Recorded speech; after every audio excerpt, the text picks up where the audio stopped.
So please give a warm welcome to Dr. Shiva Ayyadurai.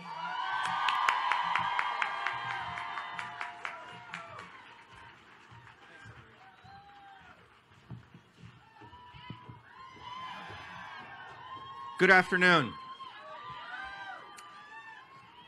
Thank you for having me here. I'm very pleased and honored. We have a big opportunity to win.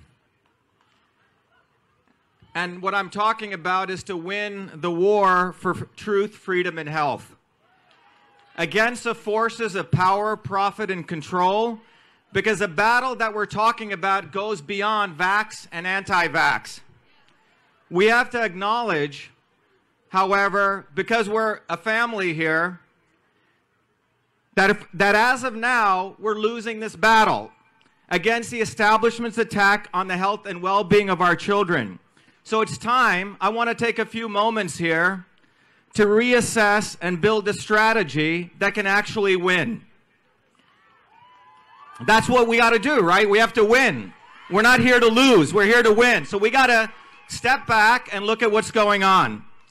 And this is going to require us to be inclusive, innovative, and integrating the skills of all sorts of people: scientists, inventors, educators, and fighters.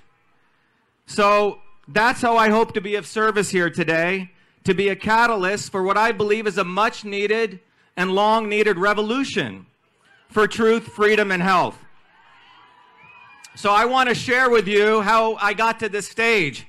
You see, my family and I were considered untouchables, the lowest of the low in India's oppressive caste system. You won't find a lot of Indians like me here, so I'm not going to be a good Indian, not the guy that tilts his head left to right, sitting in the lotus position and being humble. That's not who I am, unfortunately.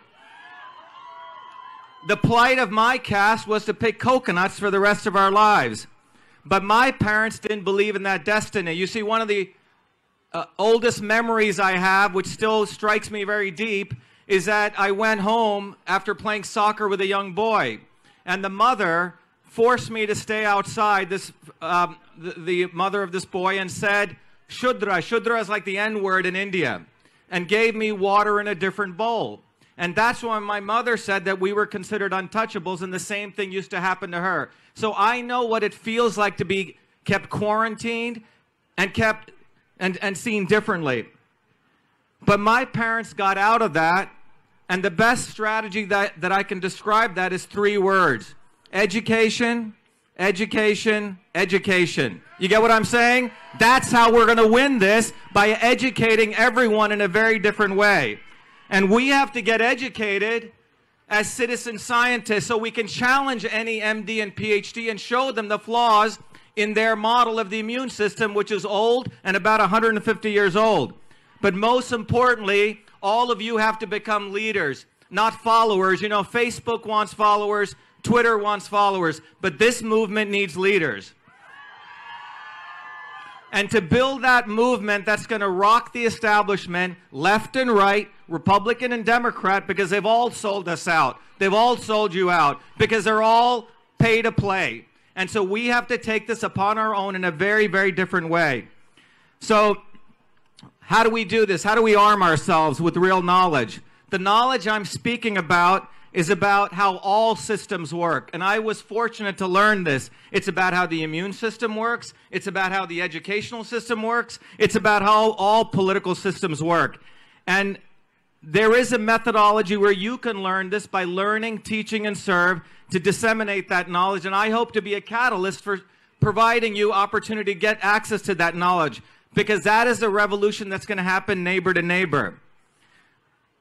The most amazing thing is women have always been at the forefront of disseminating this kind of knowledge. They've always been the healers in their communities. And I know this because my grandmother, who was at one of those untouchable people, worked 16 hours a day as a subsistence farmer in a small village. But on weekends, she was a village healer. You see, she practiced one of India's oldest system of medicine, where she would observe your face. She would figure out your particular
computers to understand why babies were dying in their sleep, sudden infant death syndrome. This is 1978.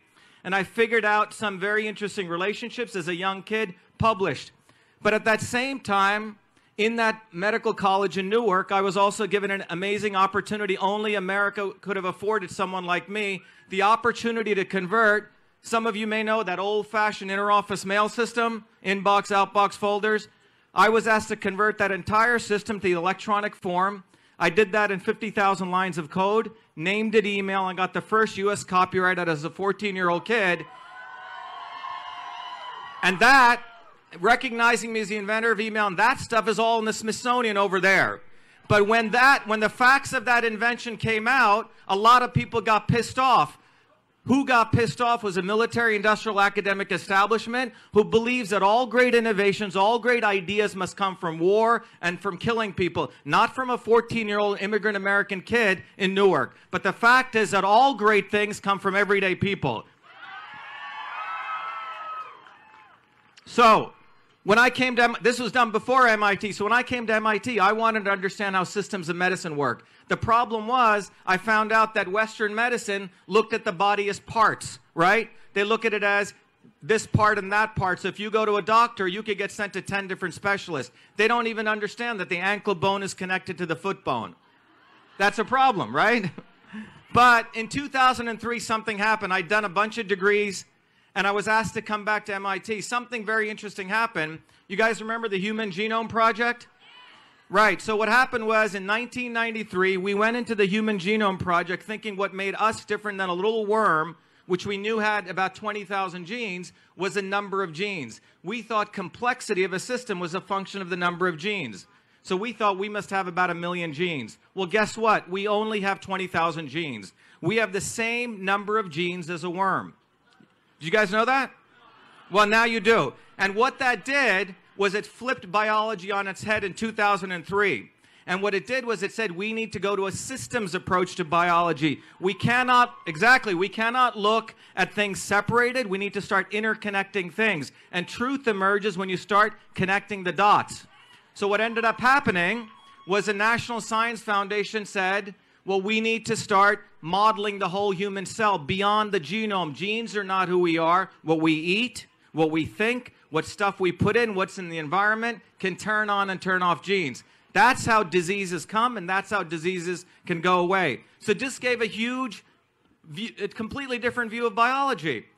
And as a part of that, I came back to MIT and spent 5 years creating a new technology, as Hillary said, which can mathematically model all sorts of biological processes, inflammation. We can model cancer, Alzheimer's. In fact, this technology was called Cytosolve. It was the basis of my PhD work. Using that, we discovered a drug for pancreatic cancer in a record 11 months and got it allowed by the FDA. So this technology takes a systems approach. It sort of provides you a way to understand alchemy of things.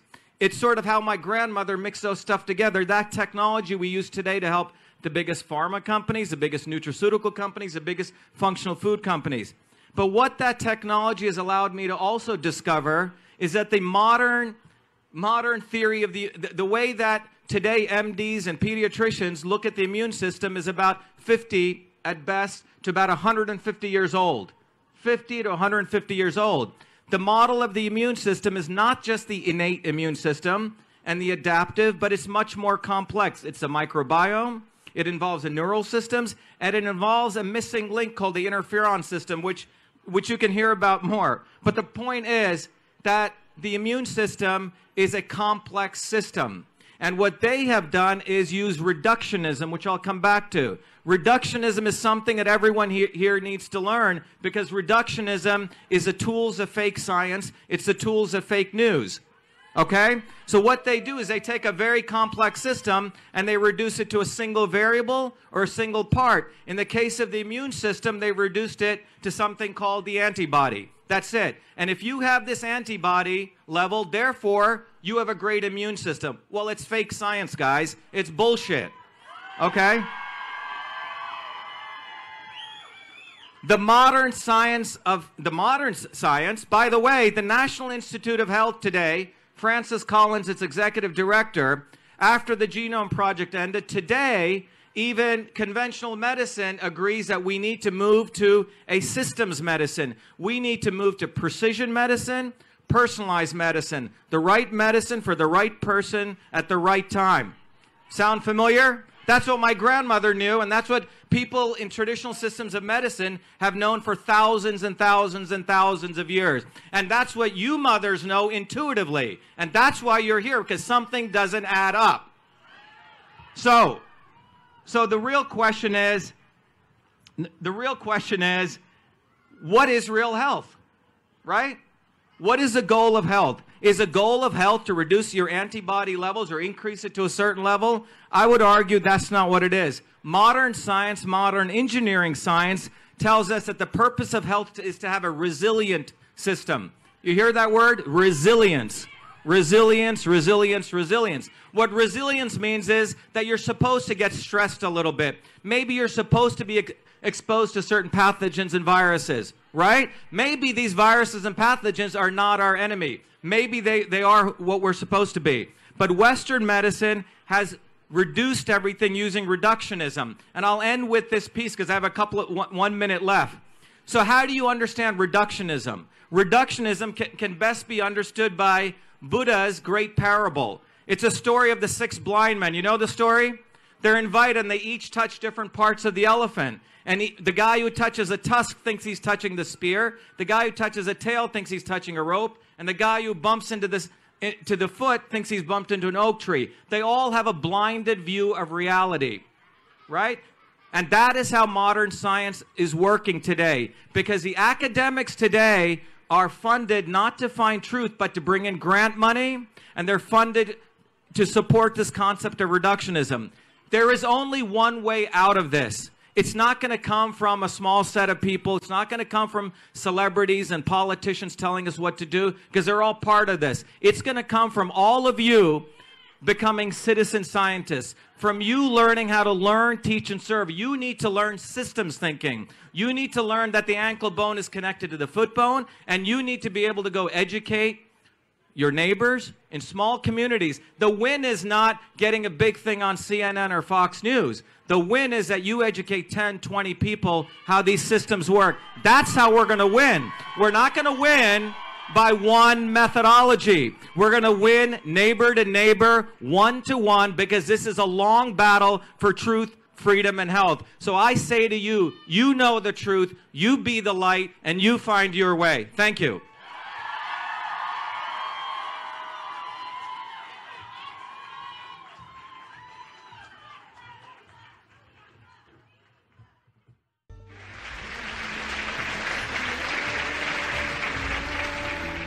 Okay, he's going to train the camera on the audience, I hope. And please, if you are the parent of an autistic child, please stand up. If your child is one of those who became autistic after receiving a vaccination, and you believe, you're confident that it was the vaccine that caused your child's autism, please raise your hand. If you can document with videotapes or photographs or whatever that your child was normal and became autistic after the vaccine, wave your arms. Okay. Did you get that? Let's hope it gets on CBS. Thank you very much.